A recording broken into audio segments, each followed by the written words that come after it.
வணக்கம். தேனி சமையலில் நம்ம இன்றைக்கி பனீர் சீஸ் பால்ஸ் எப்படி பண்ணலாம் அப்படிங்கிறத பார்க்கலாம்.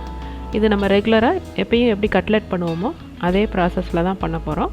இதுக்கு தேவையான பொருட்கள் என்ன, இது எப்படி செய்யலாம் அப்படிங்கிறத நம்ம இப்போ பார்க்கலாம்.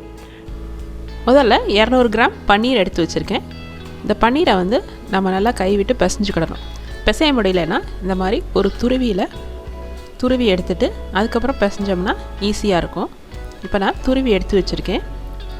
இனி இதோட ஒரு அரை பெரிய வெங்காயத்தை பொடி பொடியாக நறுக்கி சேர்த்துக்கிறேன். கொஞ்சமாக கொத்தமல்லி தழை, கருவேப்பிலை. ஸ்பைசஸ் நான் கொஞ்சமாக கரம் மசாலா மட்டும் சேர்க்குறேன். நீங்கள் உங்களுக்கு ஏற்ற மாதிரி சாட் மசாலாவோ இல்லை பீட்சாக்கு யூஸ் பண்ணுற ஸ்பைசஸோ எதுனாலும் நீங்கள் யூஸ் பண்ணிக்கலாம். தேவையான அளவு உப்பு சேர்த்துக்கோங்க. கொஞ்சமாக பெப்பர் சேர்க்குறேன். இதுக்கப்புறமா 1 டேபிள் ஸ்பூன் கார்ன் மாவு சேர்த்துருக்கேன். அரை டேபிள் ஸ்பூன் மைதா சேர்க்கலாம். மைதா வேணாங்கிறவங்க ஸ்கிப் பண்ணிடலாம். இனி இதோட கொஞ்சமாக காஷ்மீரி சில்லி பவுடர் சேர்க்குறேன். இது எல்லாத்தையும் இப்போ நம்ம ஒன்று போல் பிசைஞ்சு வச்சுக்கிடணும். மைதா மாவு, கார்ன் மாவுலாம் நல்லா பைண்ட் பண்ணுறதுக்கும் நல்லா கிறிஸ்பினஸ் கொடுக்கறதுக்கும் தான் ஆட் பண்ணுறோம்.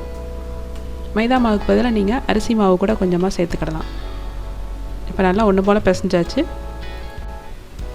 இப்போ ஒரு பவுலில் 2 டேபிள் ஸ்பூன் அளவுக்கு கார்ன் மாவு எடுத்திருக்கேன். இதில் கொஞ்சமாக தண்ணி ஊற்றி நல்லா கொஞ்சம் தண்ணியாக கரைச்சி வச்சுக்கிடணும்.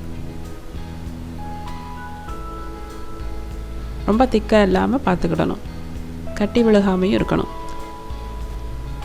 இனி பிரெட் க்ரம்ஸ்க்கு ஒரு 7-8 ரஸ்கை மிக்சியில் நல்லா பொடிச்சு வச்சுக்கிடலாம்.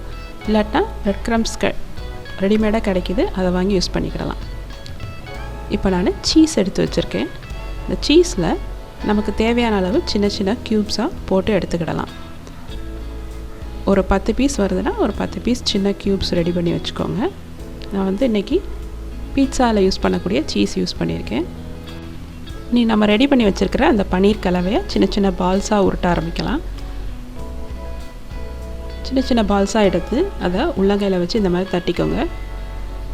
அதுக்கப்புறமா நம்ம கட் பண்ணி வச்சுருக்கிற அந்த பீட்சாவில் யூஸ் பண்ணக்கூடிய சீஸை நடுவில் வச்சுட்டு எல்லா பக்கமும் நல்லா சீல் பண்ணிடணும்.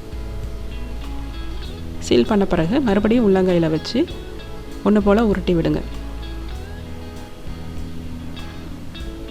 இதே மாதிரி நம்ம மீதம் இருக்கிற அந்த பன்னீர் மாவில் எல்லா பால்ஸையும் ரெடி பண்ணிடலாம்.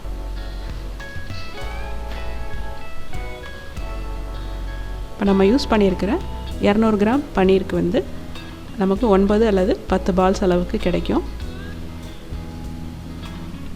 சீஸ் உங்கள் விருப்பப்படி நீங்கள் செடார் சீஸோ இல்லைன்னா பீட்சா சீஸ் எதுனாலும் யூஸ் பண்ணிக்கிடலாம். பீட்சா சீஸ் நல்லா மெல்ட் ஆகி நல்லா இழுக்க வரும்.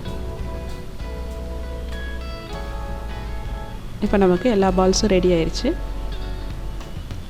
இனி இதுக்கு வெளியில் நல்லா கிறிஸ்பியாக வரணும் அப்படிங்கிறதுக்காண்டி நம்ம ரெடி பண்ணி வச்சுருக்கிற அந்த கார்ன் மாவில் இதை டிப் பண்ணிவிட்டு எல்லா பக்கம் ஒன்று போல் ஒரு லேயர் ஃபார்ம் ஆனதும் அதை பிரெட் க்ரம்ஸில் வச்சு எல்லா பக்கமும் நல்லா உருட்டி விட்டுருங்க. இப்போ மொதல் லேயர் நமக்கு ஃபார்ம் ஆயிடுச்சு. இதே மாதிரி எல்லா பால்ஸுக்கும் ரெடி பண்ணிடலாம். இந்த கோட்டிங் கொடுக்காமையும் நம்ம பொரிச்சு எடுக்கலாம். ஆனால் நல்லா அவுட்டர் லேயர் கிறிஸ்பியாக வேணும்னா நம்ம ஒரு தடவைக்கு 2 தடவை இந்த மாதிரி கோட்டிங் கொடுக்கணும். இப்போ முதல்ல நான் ஃபஸ்ட்டு கோட்டிங் பண்ணி வச்சிடுறேன்.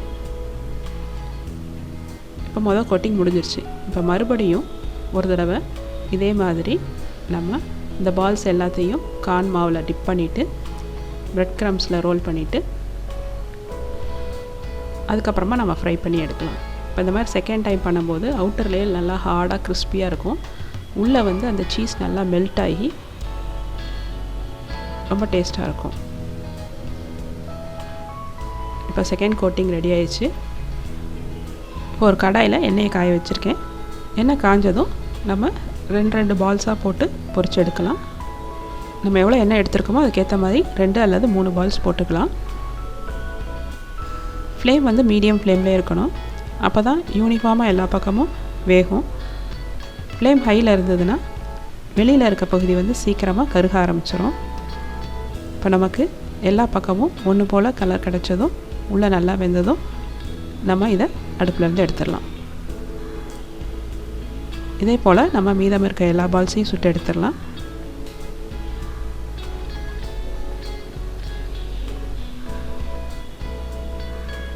சீஸ் பால்ஸ் வந்து சூடாக இருக்கும் போதே சாப்பிட்டா தான் நல்லாயிருக்கும். அப்போ தான் உள்ளே இருக்கிற அந்த சீஸ் வந்து நல்லா மெல்ட் ஆகி இருக்கும். இப்போ நம்ம ஒரு பால் உடச்சி பார்க்கலாம். இப்போ நம்ம 2 தடவை கோட்டிங் கொடுத்துருக்கனால வெளி லேயர் பாருங்கள் எவ்வளோ ஹார்டாக ஒரு க்ரஸ்ட்டு மாதிரி இருக்குது. உள்ளே வந்து சீஸ் நல்லா மெல்ட் ஆகிருக்கு. இது அப்படியே வந்து நம்ம சூடாக சாப்பிட்டா தான் நல்லாயிருக்கும். ஆறிடுச்சுன்னா மறுபடியும் சீஸ் வந்து ஹார்டன் ஆயிரும். நீங்களும் இதே மாதிரி சீஸ் பால்ஸ் செஞ்சு பார்த்துட்டு உங்கள் கமெண்ட்ஸ் அனுப்புங்க. மறக்காமல் வீடியோவை ஷேர் பண்ணுங்கள், லைக் பண்ணுங்கள். தேங்க்யூ.